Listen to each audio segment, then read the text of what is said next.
Hopefully you had a great week. We're going to talk about today in the title, a mantra, and also our key phrase. In every spot you find yourself in, you can always win if you stay aligned with him. This car has to be aligned because it's not going to reach its purpose, nor it's not going to reach its destination if it's not aligned. And that's the same thing with our lives.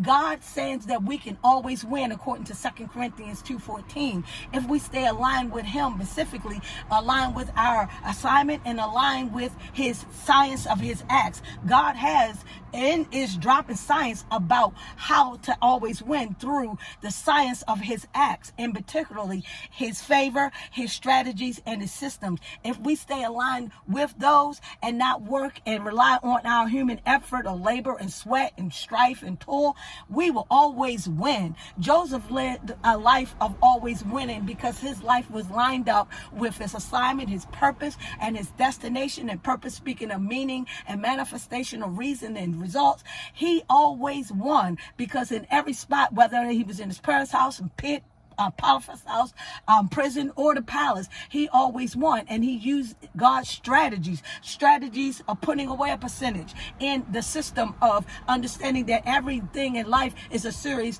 of feast and famine. And he put away a percentage strategy during a feast so that during the famine he could sustain himself and he also could scale. So that's the same for us. We have to rely on God's favor. He would have never became the second person in charge in Egypt if he did not rely on God's favor, his strategies, and his systems. Same for our lives. So our takeaway should be to understand that we can always triumph in Christ Jesus through his science working and flowing through us being submitted, us being sensitive, us being surrendering and studying